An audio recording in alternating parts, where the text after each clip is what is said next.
An American investigative journalist who claims that swine flu strains have been engineered in 2 universities in the US and Canada says they've been deliberately designed to resist vaccines.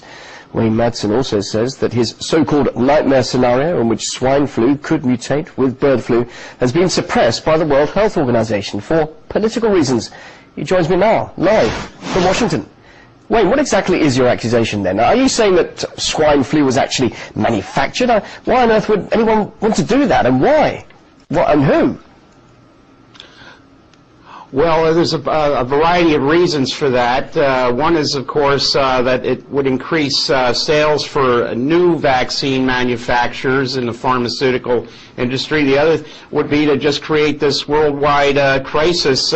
We know a lot of people thrive economically on crisis situations. I reported in May that after speaking to people who are researching, these are scientists researching this new hybrid flu, that it was basically engineered from genetic material taken from a dead Inuit woman who died of the 1918 pandemic, also known as the Spanish flu. Now, what one researcher told me after investigating this particular flu is that this is a subtype A influenza. It contains an enzyme called a polymerase, which exists in all subtype A influenzas, including the seasonal human flu, the current hybrid flu, and avian flu. It was determined that this particular flu was gene spliced from 2 forms of human flu, 2 forms of swine flu, and 1 form of human flu. The problem is when they looked at the molecular clock of this enzyme, they determined that it was rapidly mutating in humans. The problem with that is, of course, any new mutated version of this particular virus would be immune to any vaccine already created to handle the previous type of virus. So, are you sure you can actually prove that, Wayne? Let me just interrupt you there. You're saying that this virus could actually be deliberately made to be vaccine-proof. I mean, how can I be sure of that? Well, the research community has determined this, and the nightmare scenario, of course, is that these mutations would occur, and now we have reports from both Brazil and Germany that, in fact, this swine flu or hybrid flu, or what this Centers for Disease Control here in the United States called a novel flu, is in fact mutating, and mutating rapidly in humans. Well, of course, you describe this as a nightmare scenario, and where we have swine flu and bird flu joining together, mutating. Now, some watching this might say this is a load of nonsense, that pigs might fly indeed, but this really is a kind of flying pig flu, isn't it? But what would you say to those who say this is nonsense and can't happen? Well, the information I received from influenza researchers in May seems to be coming true.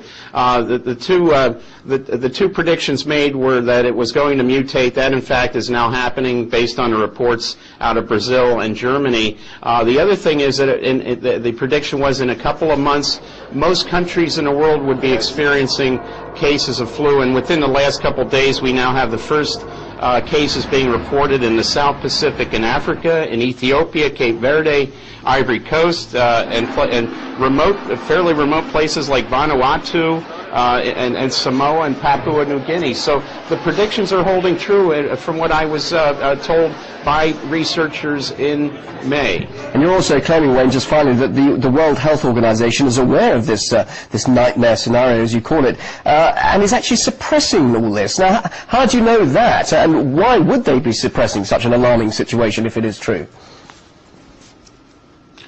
Well, I was told by the research community that there were 2 meetings on this particular strain of flu, one in Vietnam and one in Hong Kong. Both of those were unusually closed to the public and to the press. That was a unique situation. The other thing is that we may be on something here that begs of a criminal investigation.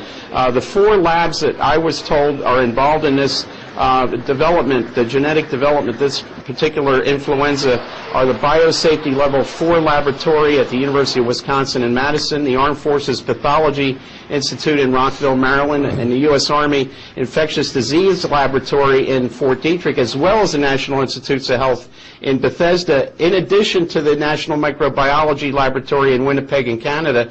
It would seem that with the feeling that this could have been genetically engineered on purpose, that this begs of a FBI and Royal Canadian Mounted Police investigation. But then again, if the FBI were to ever engage in a legitimate investigation, that would come to a shock to many, as a shock to many people, including a number of FBI agents. Some startling views there. Wayne Madsen, thanks very much indeed for joining us live from Washington, D.C.